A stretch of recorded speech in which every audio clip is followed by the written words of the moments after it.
हरि ओम।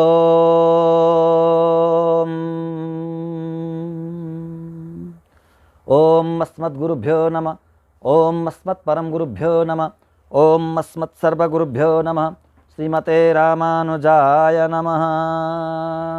लक्ष्मीनाथ समारंभां नाथयामुनमध्यमाम् अस्मदाचार्यपर्यन्तां वन्दे गुरुपरम्परां। काश्यपान्मय संजातं नारायणपदाश्रितं श्रीमन्नारायणं वन्दे यतीश्वरश्रियाजुषं। तस्मै रामानुजार्याय नमः परमयोगिने यश्रुतिस्मृतिसूत्राणाम् अन्तर्ज्वरमशेषमत् वृन्दावनान्तर्गतं बलिनोऽनुजातं नीलर्षभावपशुमध्यगतं दिदृक्षो दृष्टस्त्वया किमिति याः सखी जनं सा। गोदा स्वयं रमयते तुह्य रङ्गराजं। गोदा स्वयं रमयते तुह्य रङ्गराजं। गोदा विभूषणसुरम्यवराविधानं वृन्दावनावनिनिधिं करुणैकतानम् अर्चावतारनिचयेऽपि च यत्प्रधानं तद्रङ्गदेशिकधनं शरणं शराणि। तद्रङ्गदेशिकधनं शरणं शराणि। कृष्णाय वासुदेवाय हरये परमात्मने प्रणतक्लेशनाशाय गोविन्दाय नमो नमः। गोविन्दाय नमो नमः। ॐ सहनाववतु सहनौ भुनक्तु सह वीर्यं करवावहै तेजस्विनामधीतमस्तु मा विद्विषावहै।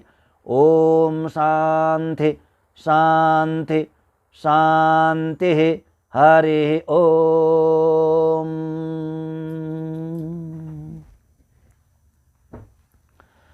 संपूर्ण भक्त भागवत वृन्द, धर्मानुरागी ज्ञानी सज्जन वृन्दहरूलाई हार्दिक नमन गर्दै यो सत्सङ्गमा हार्दिक स्वागत गर्दछु। जय श्रीमन्नारायण। हामी भगवानका अत्यन्तै दिव्य रसले भरिएका र रहस्यले भरिएका गुणानुवादलाई श्रवण गर्दैछौँ। भगवानको कृपा हामीमाथि सधैँ बर्सिरहेको छ, बर्सिरहनेछ। हामी रुद्र गीत श्रवण गर्दैछौँ। भगवान भोलेनाथले भगवानको गीत गाउनु भएको अत्यन्तै सुन्दर गीत, त्यो गीत गाएर प्रचेताहरूलाई उपदेश गर्नुभयो, मन्त्रको रूपमा उपदेश गर्नुभयो, मन्त्र दीक्षा दिनुभयो। अति नै सुन्दर रहस्यमय यो उपदेश, यो गीतको अर्थ व्याख्या हामी श्रवण गर्दैछौँ। यथाधि यथामति भगवानले आफूलाई जति कृपा गर्नुभयो, आचार्यहरूले गुरुहरूले ज्ञानी महापुरुषहरूले जति आफूलाई कृपा गर्नुभयो त्यही नै हामी बाँडेर आस्वादन गर्दैछौँ। त्यसलाई बाँडेर हामी त्यसलाई चाख्दैछौँ। यो अमृत, यो अत्यन्तै स्वादिष्ट अमृतलाई हामी पान गर्दैछौँ, आस्वादन गर्दैछौँ। आउनुहोस् एउटा सानो नाम सङ्कीर्तन श्रवण गरौँ, त्यस पछाडि अगाडिको प्रसङ्ग।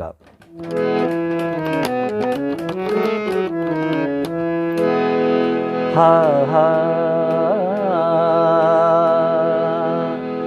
श्रीमन्नारायण नारायण नारायण श्रीमन्नारायण नारायण नारायण लक्ष्मी नारायण नारायण नारायण लक्ष्मी नारायण नारायण नारायण।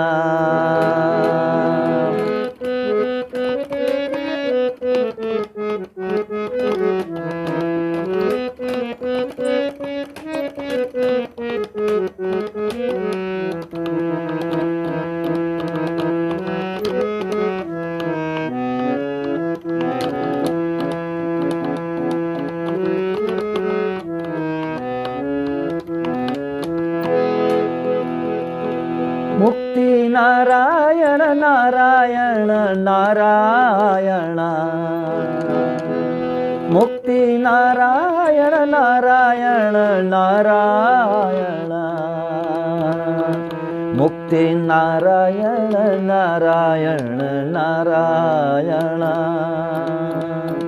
मुक्ति नारायण नारायण नारायण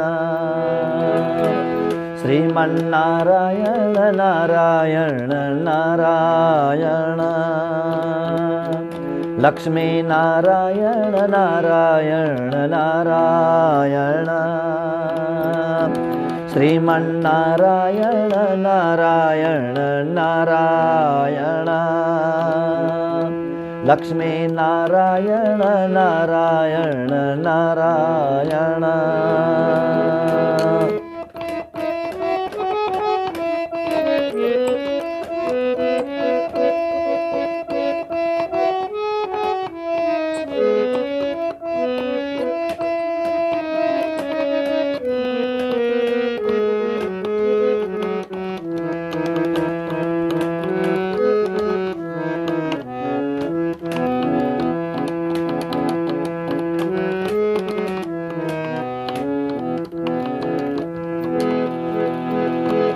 बद्री नारायण नारायण नारायण बद्री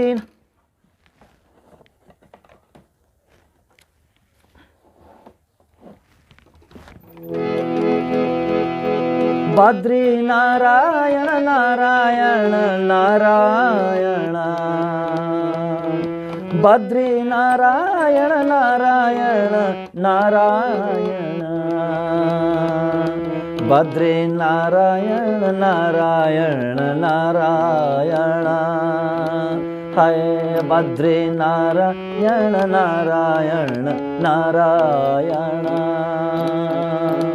श्रीमन्नारायण नारायण नारायण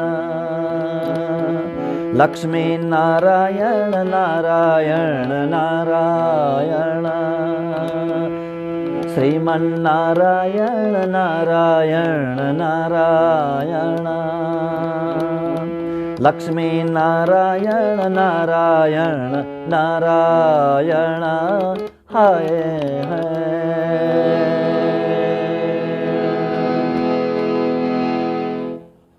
अगाडिको श्लोक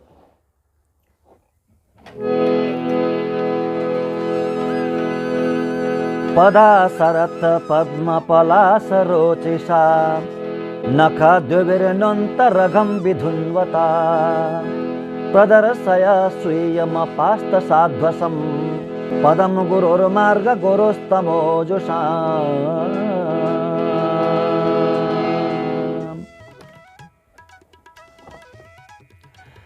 पदासरथ पद्मपलास रोचिषा नखद्युभिर्नोन्तरघं विधुन्वता प्रदर्शय स्वीयमपास्तसाध्वसं पदं गुरो मार्ग गुरुस्तमोजुषा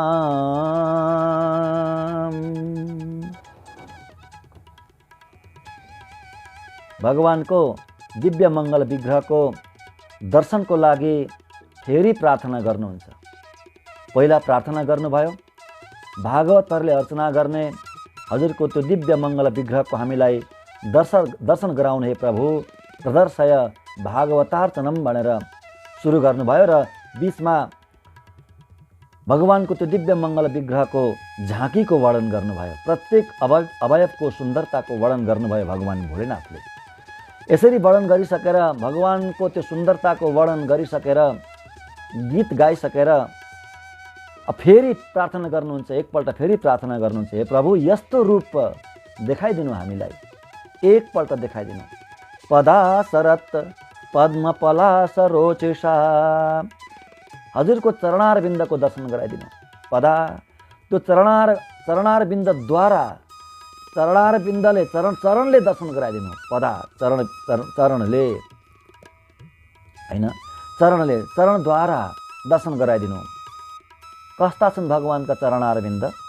शरद पद्मपलास रोचिषा, शरद ऋतुमा परिपूर्ण फक्रेको त्यो कमल, शरद ऋतुको तलाउमा सरोवरमा पोखरीमा पूर्ण रूपले फक्रेको, भर्खरै फक्रेको, भर्खर फक्रक्क फक्रेको त्यो कमलको पुष्प, त्यसको कस्तो ज्योति हुन्छ, कस्तो कान्ति हुन्छ, त्यस्तै कान्ति दिने, त्यो कान्तिलाई पनि मात लगाउने, त्यो कान्तिलाई पनि तिरस्कार गर्ने, त्यो कान्तिभन्दा अरबौँ खरबौँ असङ्ख्य गुणा सुन्दर हजुरका चरणारविन्दद्वारा दर्शन गराउनु हामीलाई, प्रदर्शय दर्शन गराउनु, देखाइदिनु प्रभु। पद्म पलास रोटी छ, त्यो कमलको बीजको पत्ता क्या अत्यन्तै ताजा भन्दा पनि ताजा, फक्रिँदै बिस्तारै फक्रिँदै जान्छ त्यो कमल। पहिला जुन पत्ताहरू निक्लिन्छन्, फक्रिन्छन्, तिनीहरू सायद समयको त्यो अन्तरालले अलिकति समय बित्छ नि त, सायद अलिकति ओइलाएको हुनसक्छ होइन, केही मुर्झाएको हुनसक्छ, परन्तु बीजको जो पत्ता हुन्छ नि त्यो भर्खर फक्रेको पत्ता हो, त्यो अत्यन्तै ताजा हुन्छ, बस अत्यन्तै ताजा। त त्यस्तो कमलको त्यो पलासलाई पनि तिरस्कार गर्ने, मात लगाउने हजुरको त्यो चरणारविन्दको दर्शन गराउनु, त्यो चरणारविन्दद्वारा मलाई हामीलाई कृत्य गराउनु दर्शन गराएर। अनि नखद्युबिर्नोन्तरघम विधुन्वता, अनि हजुरका चरणारविन्दका नख चन्द्रिका, अगाडि अत्यन्त सुन्दर मिलेका औँलाहरू छन्, चरणारविन्दका औँला, चरणका औँलाहरू अति सुन्दर औँलाहरू छन्। त्यो औँलाका टुप्पामा नङहरू छन्, नङ, त्यो नङमा पनि नख चन्द्रिका, त्यहाँबाट चन्द्रिका निस्किन्छ। चन्द्रिका भनेको मुन लाइट, चन्द्रिकाको अर्थ हुन्छ मुन लाइट, चन्द्रमाबाट निस्किने प्रकाशको नाम चन्द्रिका हो होइन। चन्द्रिका चन्द्रमाको प्रकाश, अरबौं खरबौं चन्द्रमा उदय हुँदाखेरि कस्तो देखिन्छ होला, कति सुन्दर देखिन्छ होला, कस्तो प्रकाश देखिन्छ होला। ताप त हुँदैन चन्द्रमामा, ताप हुँदैन, केवल प्रकाश मात्रै, कति सुन्दर प्रकाश होला। एउटा चन्द्रमाकै प्रकाश हामीलाई कति मनमोहक लाग्छ, हाम्रो मनलाई कसरी लोभ्याइदिन्छ त्यो चन्द्रमाको प्रकाशले। पूर्णिमाको पूर्ण चन्द्रमाको त्यो रातमा ढकमक्क जुन लागेको बेला बाहिर खेतमा बाटोमा निस्किँदाखेरि कस्तो हुन्छ मन, आहा, मनको देवता हुन्छ चन्द्रमा, मनका देवता। मन असाध्यै प्रफुल्ल हुन्छ, असाध्यै आनन्दित हुन्छ मन त्यतिखेर। बगैँचामा जाने, एकान्त होस् छैन, घर पनि अलिक टाढा टाढा हुन्, नत्र भने घरहरूमा बलेको त्यो लाइटले अलिकति बाधा गर्छ नि त चन्द्रमाको लाइटलाई। घर पनि टाढा टाढा हुन्, एउटा बगैँचा होस् अथवा खेत होस्, त्यहाँ जाने, ढकमक्क चन्द्रमाको प्रकाश छाएको होस्, पूर्णिमाको रात होस्, कस्तो आनन्द हुन्छ, मन कति आनन्दित हुन्छ। त्यस्तै हजारौं चन्द्रमा उदाउने हो भने कस्तो प्रकाश होला, बिना तापको केवल प्रकाश मात्रै, चन्द्रमाको प्रकाश, शीतल दिने प्रकाश कस्तो होला होइन। बस हो त्यस्तो प्रकाश निस्किन्छ भगवानको चरणारविन्दको त्यो नखबाट, नख चन्द्रिकाको प्रकाश, नङबाट निस्किने प्रकाश, चरणको नङबाट निस्किने प्रकाश, त्यस्तो प्रकाश हुन्छ है। नख द्विविर्नोन्तरघम विधुन्वता, अनि त्यो प्रकाशले के गर्छ अरे, भगवानको चरणारविन्दबाट निस्केको त्यो प्रकाशले के गर्छ, अन्तरघम विधुन्वता, अन्त अघम भित्र रहेको पाप, अन्तरात्मामा रहेको पाप, अन्तःकरणमा रहेको त्यो अन्धकार, पाप रूपी अन्धकारलाई ध्वस्त गरिदिन्छ त्यो प्रकाशले। भगवानको चरणको प्रकाशले नाश गरिदिन्छ। भगवानको चरणारविन्दको संयोगले मात्रै पाप नाश हुन्छ, अरू कुनै पाप नाश गर्ने अर्को कुनै उपाय नै छैन, अर्को कुनै साधन नै छैन। त्यो पापलाई धुने अर्को कुनै पदार्थ छैन, कुनै उपाय छैन, न ध्यान, न योग, न जप, केही पनि छैन। केवल भगवानको चरणारविन्दको चिन्तन मात्रै हो, भगवानको चरणको चिन्तन, भगवानको चिन्तन नै हो बस। अनि चिन्तन अनुसार गान, चिन्तन भएपछि गान पनि त हुन्छ नि, चिन्तन गरेपछि त्यसमा प्रीति हुन्छ, त्यसमा प्रेम हुन्छ होइन। अनि प्रेम भइसकेपछि त्यसैको गान हुन्छ, त्यसैको गान। अन्तरघम विधुन्वता, भित्र रहेको त्यो अन्धकारलाई विधुन्वन गरिदिने, विधुन्वता भनेको नष्ट गरिदिनेवाला हजुरको त्यस्तो चरणारविन्दद्वारा दर्शन गराउनु, त्यस्तो चरणारविन्दको दर्शन गराउनु। अब भन्नुहुन्छ प्रदर्शय, देखाइदिनु, यस्ता चरणारविन्द देखाइदिनु हे प्रभु। अगाडि फेरि भन्नुहुन्छ स्वीयमपास्त साध्वसम्पदम, स्वीयम अपास्त साध्वसम्पदम। हजुरको पद, हजुरको पोस्ट कस्तो छ, हजुर कस्तो हुनुहुन्छ भन्दा अपास्त साध्वसम, अपास्त भनेको नाश गरिदिने, हटाइदिने, टाढा फ्याँकिदिने। केलाई? साध्वसम भनेको भयलाई, भय भनेको डर, भयलाई टाढा फ्याँकिदिने। विष्णु पदम निर्भयम, जगतमा जहाँ पनि भय नै भएछ, भय नै भएछ, संसारमा भय नै भएछ होइन। स्वर्गमा पनि भय छ, माथि माथिका लोकहरूमा भय छ, ब्रह्माजीको लोकमा पनि भय नै भएछ, किनभने पुण्य सकिएपछि फेरि त्यहाँ बस्न पाइँदैन, यतै आउनुपर्ने हुन्छ। त्यस्तो भय हुन्छ त्यहाँ है। एउटै मात्र पद निर्भय पद भनेको विष्णुको पद मात्रै हो। विष्णु पदम निर्भयम, जुन पदलाई प्राप्त गरिसकेपछि वास्तवमै वाकै जीवात्मा निर्भय हुन्छ, भयरहित हुन्छ। मोक्षै प्राप्त गर्नुपर्छ भन्ने छैन। यही नै भगवानको शरणमा गइसकेपछि, भगवानको शरणागत भइसकेपछि, भगवानले आफ्नो रक्षक बनाइसकेपछि उसले कहिले डराउनै पर्दैन। बस डर भन्ने रहँदैन। न उसलाई नरकको डर हुन्छ, न संसारको डर हुन्छ, न स्वर्गको डर हुन्छ, न कुनै देवी देवताको डर हुन्छ।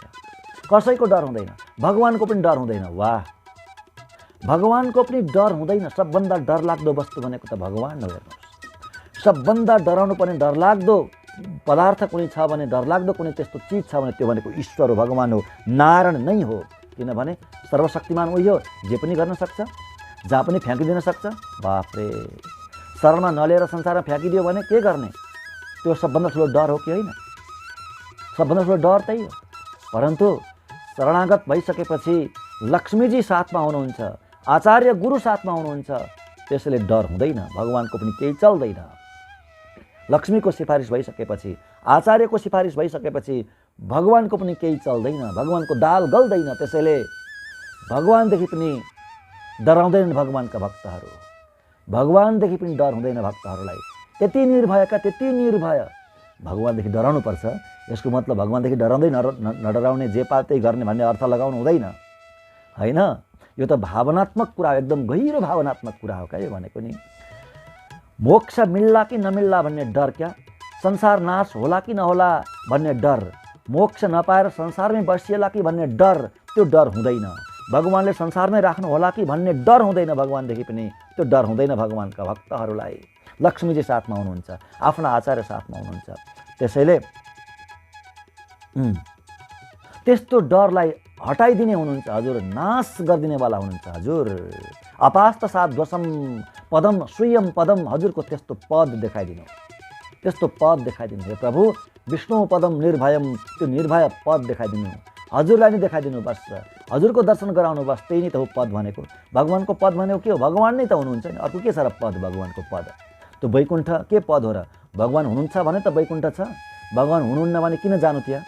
यदि भगवान भगवान प्राप्त हुनुहुन्न भने त वैकुण्ठमा किन जानु? मोक्ष पदलाई पाएर के गर्नु? कामै छैन नि। भगवान नै हो भगवानको पद भनेको। भगवान पाइन्छ त्यसैले त्यहाँ जाने हो। वैकुण्ठ किन जाने? मोक्ष भएर त्यहाँ भगवान हुनुहुन्छ त्यसैले जाने, भगवान पाइनुहुन्छ त्यसैले त्यहाँ जाने, भगवानको काखमा बस्न पाइन्छ त्यसैले जाने, भगवानसँग अङ्कमाल गर्न पाइन्छ, भगवानले हामीले चुम्बन गर्नुहुन्छ, ईश्वरले अङ्कमाल गर्नुहुन्छ, भगवानले ईश्वरले, त्यसैले पो त्यहाँ जाने हो त। त्यसैले भगवानको पद भनेको भगवान नै हुनुहुन्छ। त्यस्तो आफ्नो पद देखाइदिनु हे प्रभु। अब अत्यन्त गम्भीर विषय बताउनुहुन्छ यहाँ। गुरु हो भनेर सम्बोधन गर्नुहुन्छ भगवानलाई, हे गुरु भन्नुहुन्छ। भोलेनाथका गुरु पनि भगवान नारायण हो। भोलेनाथका गुरु भगवान नारायण। भोलेनाथ परम वैष्णव हुनुहुन्छ, परम वैष्णव हुनुहुन्छ, परम वैष्णव।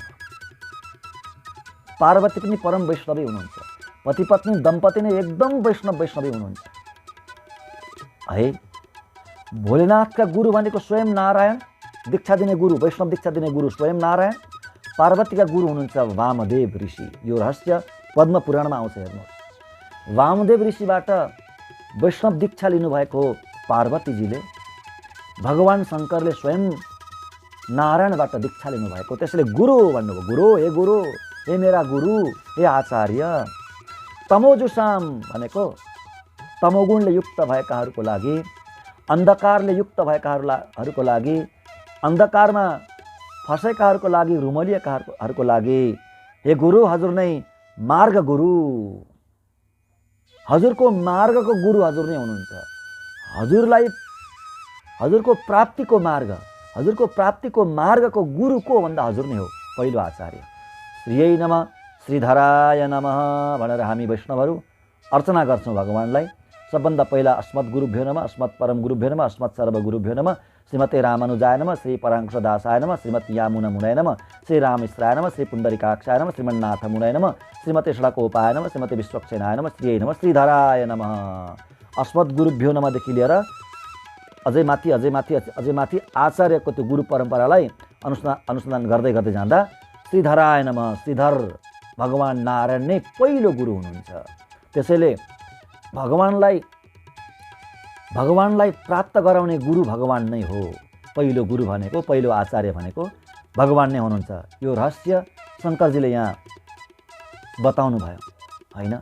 श्री वैष्णव सम्प्रदायमा सबैभन्दा अत्यन्तै बलियो पक्ष र अत्यन्त महत्त्वपूर्ण पक्ष भन्यो यही हो, गुरु परम्परा। आचार्यलाई भगवान नै मान्ने र भगवान नै आचार्य मान्ने, भगवानलाई नै आचार्य मान्ने, भगवान र आचार्यमा कुनै भेद नदेख्ने, यो अत्यन्तै बलियो परम्परा, निष्ठा, यो मर्यादा यो श्री सम्प्रदायमा छ। यो रहस्य शङ्करजीले बताउनु भयो। किनभने वैष्णवानम यथा शम्भो भगवान शङ्कर भोलेनाथ भन्दा बढेर अर्को वैष्णवै छैन नि। यो रहस्य बताउने है। पदम गुरु मार्ग गोरुस्तमोजुषाम, हे गुरु अन्धकारमा रुमलिएकाहरूको लागि, माने संसारमा फँसेकाहरूको लागि, बद्ध जीवात्माहरूको लागि हजुर नै एकमात्र मार्ग हुनुहुन्छ, हजुरको प्राप्तिको लागि भनेर यसरी अति नै सुन्दर स्तुति गर्दै त्यस्तो रूप हे प्रभु प्रदर्शय, देखाइदिनु हामीलाई भनेर फेरि प्रार्थना गर्नुभयो। अर्को श्लोक,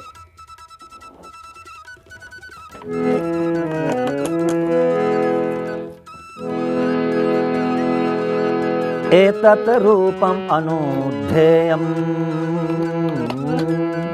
आत्मशुद्धिमभीप्सिताम् यत् भक्तियोगो भयदा स्वधर्ममनुतिष्ठताम्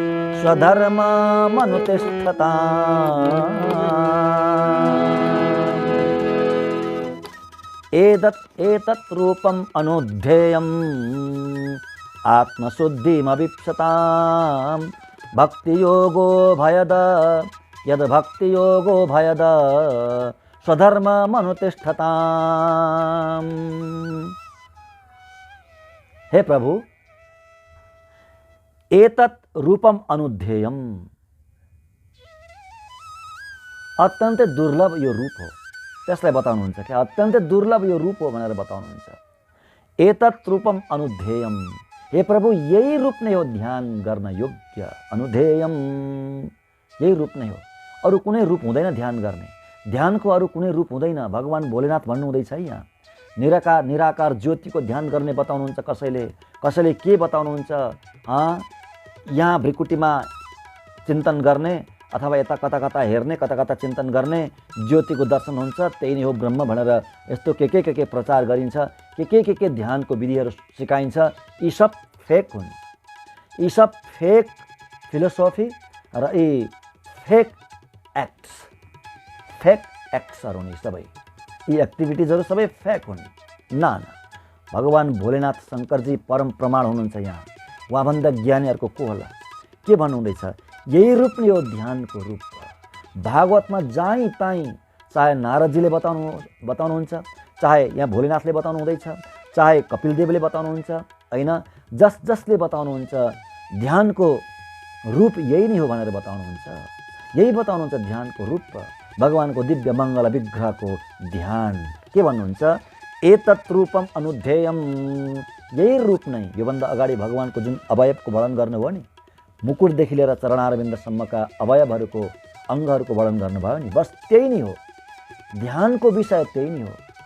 के ध्यान गर्ने बसेर यसरी आँखा चिम्लेर भन्दा बस यही ध्यान गर्ने। भगवानको मुकुट यस्तो छ, आहा, भगवानको निधार, भगवानका नेत्र, भगवानका आँखी भाउ, भगवानको अलकावली भनेको केश, आहा, भगवानका कपोल, भगवानको नासिका, भगवानको मुस्कान, ती दन्त पङ्क्ति, ती कान है, कानमा कुण्डल, आहा, भगवानको त्यो ग्रीवा हैन, भगवानको वक्षस्थल, त्यो वक्षस्थलमा लामो बनमाला लट्केको छ, गलामा कौस्तुभमणि लगाउनु भएको छ भगवानले। भगवानका 4 बाहु छन्, शङ्खचक्र पद्म हातमा लिनुभएको छ। कति सुन्दर भगवानको कटी प्रदेश अत्यन्त पातलो हैन, सुन्दर कटी प्रदेश। त्यहाँ पिताम्बर बाँध्नु भएको छ, बाहिरबाट सुनको मेखला लगाउनु भएको छ। भगवानका सुडौल, अत्यन्त सुडौल तिग्रा छन्, घुँडाहरू छन्, पिडुला छन्, चरणकमल कति सुन्दर। अनि कर्णकमलको टुप्पामा नङहरू, ती नङहरूबाट चन्द्रमाको प्रकाश, हजारौँ चन्द्रमाको प्रकाश आइरहेको छ। यस्तै तलदेखि माथि, माथिदेखि तल यस्तै चिन्तन गर्ने हो। ध्यानको विषय भनेको त्यही नै हो, अरू केही चिन्तन गर्ने होइन। निराकार कुनै ब्रह्मको चिन्तन हुनै सक्दैन। जुन वस्तुको आकारै छैन त्यसको चिन्तन कसरी हुन्छ? It is not possible. यो पोसिबल नै होइन क्या, यो सम्भवै छैन क्या। कुनै वस्तुको आकारै छैन भने निराकार वस्तुको चिन्तन हुँदैन क्या, कहिले पनि हुँदैन। त्यसैले ध्यानको विषय भनेको यो हो। यसरी चिन्तन गर्ने शङ्करजी बताउनु हुँदैछ नि त, होइन? अगाडि त्यस्तो रूपको वर्णन गर्नुभयो, अनि त्यस पछाडि लगत्तै भन्नुहुन्छ एतत् रूपम अनुध्येयम, यही रूपको चिन्तन गर्ने, ध्यान गर्ने। शङ्कराचार्य त्यही भन्नु भएन र? ध्येयम श्रीपतिम रूपमजस्रम, त्यही भन्नुहुन्छ नि। ध्येयम श्रीपतिम रूपमजस्रम, अजस्रम निरन्तर श्रीपतिको ध्यान गर्ने। भज गोविन्दम स्तोत्रमा भन्नुहुन्न र? बस शङ्करकै अवतार त हुनुहुन्छ शङ्कराचार्य, एउटै कुरो बताउनुहुन्छ, होइन? त्यसैले यही रूप नै हो ध्यान गर्ने योग्य। ध्यानको लागि चिन्तनीय विषय यही नै हो, ध्येय विषय यही नै हो। आत्मशुद्धिम अभिप्सताम, आत्माको शुद्धि चाहनेहरूको लागि, चित्तको शुद्धि चाहनेहरूको लागि यही नै हो ध्यान। ध्यानको विधि यही नै हो, ध्यानको विषय यही नै हो। आत्मशुद्धिम अभिप्सताम, आत्माको शुद्धि चाहनेवाला, आत्मकल्याण चाहनेवाला, मनलाई पवित्र गराउन जसले चाहनुहुन्छ, होइन? चित्तलाई शुद्ध गराउन जसले चाहनुहुन्छ, उहाँहरूको लागि ध्यानको विषय भनेको यही नै हो। ध्यानको विषय यही नै हो। त्यस पछाडि के हुन्छ त?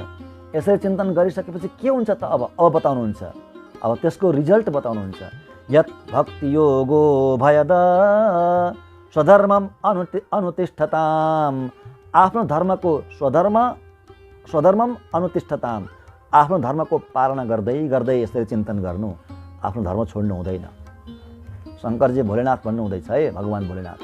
आफ्नो धर्म छोड्नु हुँदैन कहिले पनि। ब्राह्मणको धर्म जे हो त्यो धर्मलाई छोड्नु हुँदैन। क्षत्रियको धर्म, वैश्यको धर्म, शूद्रको धर्म के हो, यो धर्म शास्त्रले बताएको छ, भगवान्ले बताउनु भएको छ। आफ्नो धर्मलाई कहिले त्याग्नु हुँदैन। ब्राह्मणले गर्नुपर्ने ब्राह्मण उचित कर्म त्याग्नु हुँदैन। क्षत्रियले गर्ने क्षत्रिय उचित कर्म त्याग्नु हुँदैन। अरूले वैश्य शूद्रहरूले गर्ने उचित कर्मलाई त्याग्नु हुँदैन कहिले पनि, कहिले त्याग्नु हुँदैन। यहाँ ठुलो सानो भन्ने सवालै छैन। शास्त्रमा कहीँ पनि कतै पनि ठुलो र सानो लेखेकै छैन, एउटा शब्द लेखेको छैन, एउटा शब्द कहीँ पनि छैन। ब्राह्मण ठुलो जाति हो, अशूद्र तल्लो जाति हो भनेर कहीँ ठुलो र सानो भनेर एउटा शब्द पनि छैन शास्त्रमा, कहीँ पनि छैन। एकदम सत्य कुरा हो यो। परन्तु एउटा मर्यादा तोकेको छ, मर्यादा हो। त्यो मर्यादामा रहनु भनेको छ शास्त्रले। बस ठुलो सानो कहीँ पनि छैन, कहीँ भनेकै छैन ठुलो सानो। एउटा मर्यादा तोकेको छ, आफ्नो मर्यादामा रहने। त्यो मर्यादा भनेको नै धर्म हो। मर्यादा छैन भने त्यो धर्म होइन। जहाँ मर्यादा छैन नि त्यो धर्म होइन। धर्मलाई मर्यादाले बाँधेको हुन्छ। त्यो मर्यादामा मनुष्य रहन्छन् अनि धर्म रहन्छ, अनि समाज पनि कुशल रहन्छ क्या। त्यो समाज पनि स्वस्थ रहन्छ अनि मात्रै। समाज स्वस्थ रहिसकेपछि, प्रत्येक व्यक्ति स्वस्थ भइसकेपछि, प्रत्येक व्यक्तिले आफ्नो धर्मलाई पालन गरिसकेपछि समाज धार्मिक हुन्छ। समाज धार्मिक भयो भने राष्ट्र धार्मिक हुन्छ। राष्ट्र देश धार्मिक भएपछि पुरा विश्व धार्मिक हुन्छ, होइन? यसरी अत्यन्त सूक्ष्म विचार गरेर बनाएको पद्धति हो यो। भगवान्ले बनाएको पद्धति हो यो। वर्णाश्रम पद्धति, वर्णाश्रम व्यवस्था। यसलाई तिलाञ्जली दिनु हुँदैन, यसलाई तिलाञ्जली दिनु हुँदैन। स्वधर्मम अनुतिष्ठताम, आफ्नो धर्मलाई पालन गर्दै गर्दै एतत् रूपम अनुध्येयम, यो रूपलाई ध्यान गर्ने, यो रूपको ध्यान गर्ने। भगवान् श्रीपति लक्ष्मीपतिको यो रूपको ध्यान गर्ने, होइन? अब हेर्नु, आत्मशुद्धिलाई चाहने, आत्मकल्याणलाई चाहनेहरूले यो रूपको चिन्तन गर्ने। अनि के हुन्छ त्यसो गरिसकेपछि? यत् भक्ति योग हो, यत् भनेको यसमात, यसो गर्नाले। त्यस पछाडि के हुन्छ? अभयद भक्ति योग, होइन? अभयद भक्ति योग, अभय प्रदान गर्नेवाला भक्ति योग जागृत हुन्छ। अब हृदयमा भक्ति योग जागृत हुन्छ। भक्ति योग भनेको प्रेम, प्रेम जागृत हुन्छ। हेर्नु, ज्ञानीहरूले यसरी ध्यान गर्नु क्या, ज्ञानीहरूले, आत्मज्ञानीहरूले। यहाँ आत्मशुद्धिम अभिप्सताम भनेको आत्मज्ञानीलाई नै भनेको। आत्मज्ञानीहरूले यसरी ध्यान गर्नु। ध्यान गरिसके पछाडि अब के हुन्छ? आफ्नो धर्मको पालना गर्दै गर्दै ज्ञानीहरूले, ज्ञान योगीहरूले यसरी यो रूपको चिन्तन गर्नु। त्यस पछाडि के हुन्छ? भक्तियोग जागृत हुन्छ, भक्तियोग जागृत हुन्छ, प्रेम जागृत हुन्छ भगवानमा, ईश्वरमा, जुन चाहिँ अभयद भनेको अभय दिनेवाला हुन्छ। अब मात्रै भक्ति जागृत भइसकेपछि मात्रै त्यो व्यक्ति निर्भय हुन्छ क्या, भयरहित हुन्छ। नत्र त भयले रहित नहुने रहेछ नि, होइन? त्यही भन्नुभयो शङ्करजीले, होइन? ज्ञान योगको पराकाष्ठा भनेको नै, ज्ञानको पराकाष्ठा भनेको नै प्रेम हो। बस जब भगवानमा प्रेम हुन सुरु भयो, जब भक्ति लाग्यो, भक्ति प्रकट भयो, ज्ञान परिपक्व भयो भनेर जान्नु, होइन? मेरो ज्ञान योग आज फलित भयो, सफल भयो भनेर जान्नु भन्दै यसरी प्रार्थना गर्नुहुन्छ। त्यस्तो रूप देखाउनु भनेर प्रार्थना गर्नुहुन्छ।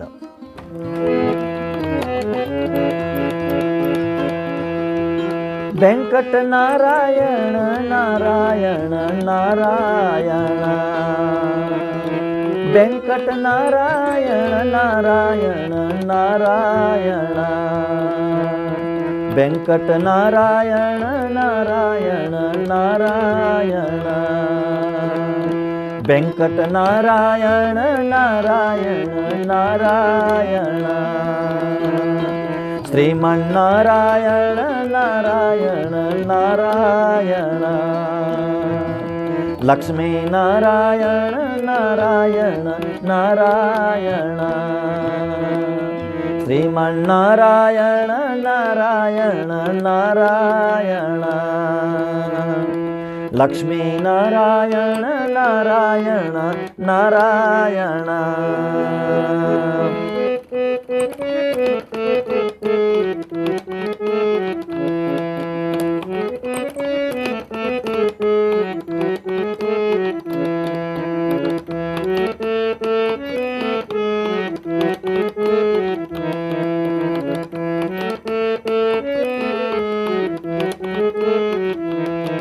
रंग नारायण नारायण नारायण, रंग नारायण नारायण नारायण, रंग नारायण नारायण नारायण, रंग नारायण नारायण नारायण, श्रीमन्नारायण नारायण नारायण, लक्ष्मी नारायण नारायण नारायण, श्रीमन्नारायण नारायण नारायण, लक्ष्मी नारायण नारायण नारायण। अगाडिको श्लोक, भवान् भक्तिमता लभ्यो दुर्लभ सर्वदेहिनां, स्वराज्यस्याप्यभिमत एकान्तेनात्मवित् गति, एकान्तेनात्मवित् गति।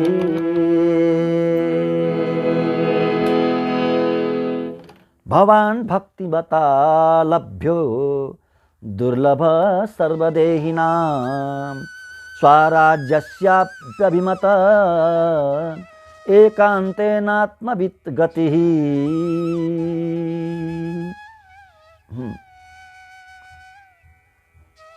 परम भागवतहरूले मात्रै भगवानलाई पाउनुहुन्छ भन्ने कुरो बताउनुहुन्छ। अब परम भागवतहरूले, भक्ति योगीहरूले, भक्तहरूले मात्रै क्या, प्रेमीहरूले मात्रै भगवानलाई पाउन सक्नुहुन्छ, भगवान प्राप्य हुनुहुन्छ भनेर बताउनुहुन्छ।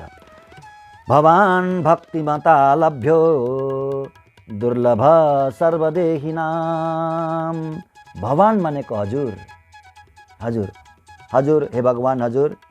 भक्तिमता लभ्यो, भक्तिमता भनेको भक्ति योगीहरूले, जो भक्त हुनुहुन्छ, जो भागवत हुनुहुन्छ, जो परम वैष्णव हुनुहुन्छ, हजुरका प्रेमी हुनुहुन्छ, उहाँहरूद्वारा मात्रै लभ्य हुनुहुन्छ, हजुर प्राप्य हुनुहुन्छ, पाउन सकिनेवाला वस्तु हुनुहुन्छ हजुर। अनि दुर्लभ सर्वदेहिवान सर्वदेहिनाम हैन, अरूको लागि हजुर अनएक्सेसिबल प्राप्य हुनुहुन्न, दुर्लभ हुनुहुन्छ, अत्यन्तै दुर्लभ हुनुहुन्छ। सर्वदेहिनाम सबैको लागि, सबै देहधारीहरूको लागि दुर्लभ हुनुहुन्छ। सबैको लागि सुलभ हुनुहुन्न, भगवान सुलभ हुनुहुन्न सबैको लागि। त्यति सजिलै मिल्ने वस्तु हो र ईश्वर? अबै होइन नि, साह्रै दुर्लभ वस्तु हो ईश्वर भनेको, र सुलभमा सबैभन्दा सुलभ वस्तु हो ईश्वर भगवान। कसको लागि सुलभ? शङ्करजी बताउनुहुन्छ, भक्तहरूको लागि अत्यन्तै सुलभ, भागवतहरूको लागि अत्यन्तै सुलभ हुनुहुन्छ प्रभु, लभ्य हुनुहुन्छ। अरूहरूको लागि दुर्लभ नै भन्नुभयो, सिधै त्यसै भन्नुभयो शङ्करजीले। अरूहरूको लागि दुर्लभ हुनुहुन्छ, अरूहरूको लागि हजुर प्राप्य हुनुहुन्न, पाइनुहुन्न, त्यति सजिलै पाइनुहुन्न, धेरैभन्दा टाढा हुनुहुन्छ हजुर अरूहरूको लागि, भक्तहरूलाई छोडेर अरूको लागि। सर्वदेहिनाम।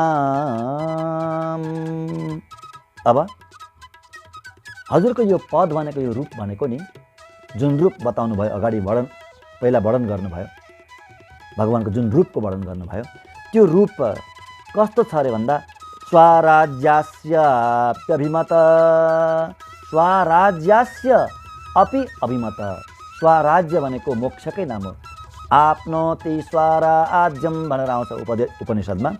स्वराज्य भनेको मोक्षलाई प्राप्त गर्छन् जीवात्माहरूले भगवानलाई गाएर, भगवानको नाम संकीर्तन गाएर, भगवानको शरणमा गएर भनेर उपनिषदले वेदान्तले नि बताउँछ क्या। आपनोति स्वराज्यम, स्वराज्य भनेको मोक्षम, कैवल्य मोक्षको नाम हो। कैवल्य मोक्ष भनेको कस्तो मोक्ष हो भने आत्मालाई मात्रै प्राप्त गर्ने, क्या आफ्नो स्वरूपमा स्थित हुने, भगवत प्राप्ति हुँदैन त्यहाँ। भगवान मिल्नुहुन्न, मोक्ष चाहिँ हुन्छ, संसार चाहिँ छुट्छ, त्यो एक खालको मोक्ष हुन्छ अरे क्या। त्यो मोक्ष कोटीमा राख्नु भएको छैन हाम्रा पूर्वाचार्यहरूले, त्यो त साह्रै दुर्दशा बताउनु भएको छ, सबैभन्दा ठुलो दुर्दशा बताउनु भएको छ, नरकभन्दा पनि धेरै ठुलो दुर्दशा बताउनु भएको छ। त्यसलाई मोक्ष नै हो, परन्तु त्यो कोटीको मोक्षलाई आत्मामा स्थित हुने, आफ्नै आत्मामा मात्रै स्थित हुने त्यो मोक्षलाई अत्यन्तै ठुलो अनर्थ बताउनु भएको छ। भगवत प्राप्ति नै वास्तवमा मोक्ष हो, सही उचित मोक्ष हो, वास्तविक मोक्ष हो। त्यसैले हो त्यस्तो कैवल्य मोक्ष चाहनेहरूको लागि पनि अभिमत हो यो रूप, जसले कैवल्य मोक्षको कामना गर्दै भगवानको तपस्या गर्नुहुन्छ, भगवानको योग गर्नुहुन्छ, आत्मानुभवको लागि मात्रै, क्या आत्माको प्राप्तिको लागि मात्रै जसले भगवानको चिन्तन गर्नुहुन्छ, आराधना गर्नुहुन्छ, अथवा आत्मचिन्तन गर्नुहुन्छ, आत्माको नै मात्रै चिन्तन गर्नुहुन्छ, उहाँहरूको लागि पनि यो रूप अत्यन्तै अभिमत हो। यो रूपको अलिकति छटा पाइसकेपछि, अलिकति चस्का लागिसकेपछि, अलिकति कतैबाट कानमा सुन्ने बित्तिकै त्यो कैवल्य मोक्षको त्यो अभिलाषा कहाँ विलीन हुन्छ, कहाँ नष्ट हुन्छ, सकिन्छ त्यो अभिलाषा। त्यो आत्मप्राप्तिको केवल आत्मामा मात्रै स्थित हुने त्यो अभिलाषा सबै हराएर जान्छ, नष्ट भएर जान्छ यो रूपले, त्यस्तो रूपले, भगवानको त्यस्तो रूपले। हे प्रभु, त्यस्तो रूप छ हजुरको, त्यो रूप। अनि एकान्तेन आत्मवित् गति, एकान्तेन आत्मवित् गति, आत्मवित्तहरूको एकमात्र गति हुनुहुन्छ प्रभु भगवान होइन। आत्मवित् भनेको आत्मालाई जान्नेवाला भनेको परमात्मालाई जान्नेवाला, आत्मा परमात्मालाई जान्नेवाला जो हुनुहुन्छ नि, उहाँहरूको लागि एकमात्र गति भनेको एकमात्र हजुर नै उपाय हुनुहुन्छ। यहाँ गति भनेको उपाय हो, एकमात्र उपाय हुनुहुन्छ।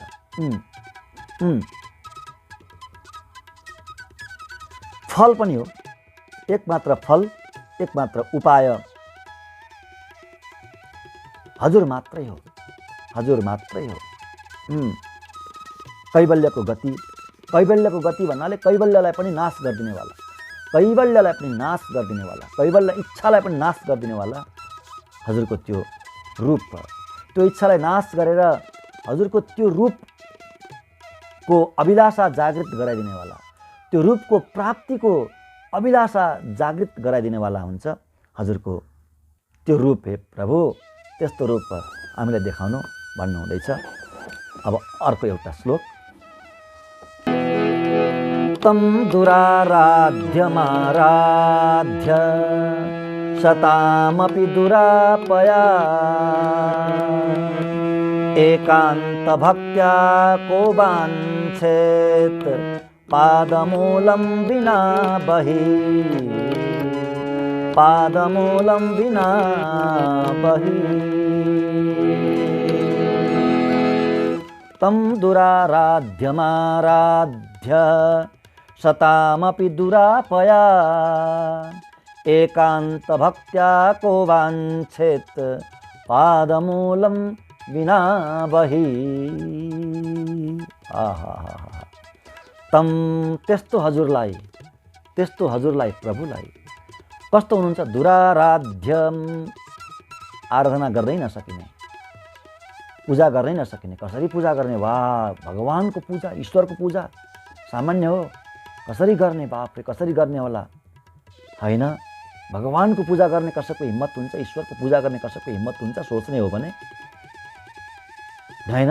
त्यस्तो अत्यन्तै दुराराध्य, आराधनै गर्न नसकिने, प्राप्त गर्नै नसकिने, अत्यन्तै दुर्लभ त्यस्तो प्रभुलाई आराध्य, आराधना गरेर, पूजा गरेर, त्यस्तो प्रभुलाई पूजा गरेर कति सुलभ हुनुभयो भगवान।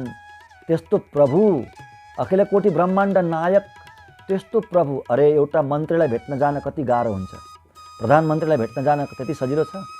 होइन, तुरुन्तै भेट पाइन्छ, तुरुन्तै प्रधानमन्त्रीसँग भेट हुन्छ? हुँदैन नि, कति गाह्रो हुन्छ। राजासँग भेट गर्न कति गाह्रो हुन्छ। राजतन्त्रमा राजासँगको त्यो भेट सुलभ छ र सजिलो छ र कति गाह्रो हुन्छ है। अझै मानिलिनुहोस् अमेरिकाको राष्ट्रपतिसँग भेट सम्भव छ, कति गाह्रो हो, सर्वसाधारणको लागि कति गाह्रो होला होइन। सोच्ने हो भने यहाँ त एउटा देशको राष्ट्रपति होइन, राजा होइन, पुरा पृथ्वीको मात्रै राजा पनि होइन, समस्त ब्रह्माण्डको राजा भगवान ईश्वर। त्यस्तो ईश्वरको पूजा गर्ने त्यो सुलभ छ? सामान्य कुरा हो यो? होइन नि, सामान्य कुरा हो? बिल्कुल होइन। त्यस्तो प्रभु कति सुलभ हुनुहुन्छ, हेर्नुहोस् त, कति सुलभ हुनुहुन्छ। जसको लागि पनि सुलभ हुनुहुन्छ, जसको लागि, चाहे जोसुकै होस्, चाहे जोसुकै होस्। त्यो मनुष्य व्यक्ति, मनुष्य यदि छ भने प्रत्येक मनुष्यले भगवानको पूजा गर्न पाउँछ, आराधना गर्न पाउँछ। भगवान उसको पनि हो होइन, चाहे जुनसुकै वर्णको होस्, जुनसुकै जातिको होस् होइन, भगवान उसको हो क्या। स्वतः भगवान उसको हुनुहुन्छ, स्वतः नैसर्गिक अधिकार छ भगवानको पूजा गर्ने प्रत्येक व्यक्तिलाई। त्यस्तो सुलभ हुनुभयो भगवान। परन्तु त्यस्तो अत्यन्त दुर्लभ अखिल कोटि ब्रह्माण्ड नायक प्रभुलाई आराधना गरेर, पूजा गरेर, जो कि शताम अपि दुरापया, सत्पुरुषहरूको लागि पनि अत्यन्त दुर्लभ हुनुहुन्छ। सजिलै मिल्ने वस्तु हुनुहुन्न भगवान। सत्पुरुषहरूको लागि पनि, बडे बडे महापुरुषहरूको लागि पनि, ऋषिमुनिहरूको लागि पनि अत्यन्त दुर्लभ हुनुहुन्छ प्रभु। त्यस्तो प्रभुलाई आराधना गरेर, पूजा गरेर होइन, एकान्त भक्त्या भनेको अव्यभिचारिणी भक्तिद्वारा पूजा गरेर, अव्यभिचारिणी भक्ति, निश्चल भक्ति, निर्मल भक्ति, चोखो माया भन्छन् नि होइन, चोखो माया भगवानसँग मात्रै हुन्छ। त्यो चोखो माया चाहिँ अन्यत्र हुँदैन। चोखो माया केवल त्यो भ्रम मात्रै हो, पागलपन मात्रै हो अन्यत्रको चोखो माया भनेको है। अन्यत्र हुने चोखो माया चाहिँ त्यो चाहिँ पागलपन मात्रै हो, पागल भएको मात्रै हो। चोखो माया भगवानसँग मात्रै हुन्छ। एकान्त भक्त्या भनेको चोखो माया हो, चोखो प्रीति हो। त्यो चोखो प्रीति भगवानसँग हुन्छ। एकान्त भक्त्या, त्यस्तो एकान्त भक्तिद्वारा आराधना गरेर, भगवानको पूजा गरेर, भगवानको भक्ति गरेर, भगवानलाई प्रेम गरेर, को वाञ्छेत पादमूलम बिना बहि, भगवानको चरणारविन्दलाई छोडेर अन्यत्र अरू वस्तु, संसारको वस्तु कसले माग्छ होला? प्रश्न गर्नुभयो यहाँ, प्रश्न चिन्ह तेर्साइदिनु भयो। कसले? भगवान शङ्करजीले। कसले माग्छ र? भगवानको आराधना गरेर, त्यस्तो प्रभुको आराधना गरेर, भक्ति गरेर, अनि भगवानको चरणारविन्दलाई छोडेर अरू नै वस्तु, संसारी वस्तु कसले माग्छ होला र? प्रभु कसैले पनि माग्दैन, केवल हजुरको चरणारविन्दको नै कामना गर्छन्। त्यस्ता महापुरुषहरूले, त्यस्ता भक्तहरूले हजुरको चरणारविन्दको कामना, केवल हजुरलाई नै माग्छन्। बस यसरी भगवानको दिव्य स्तुति गर्नुभयो, गीत गाउनु हुँदैछ भगवान शङ्करजी। अगाडि धेरै श्लोकहरू छन्, हामी अनुभव गर्दै जानेछौँ भन्दै आजलाई बिदा पाऊँ। हस्त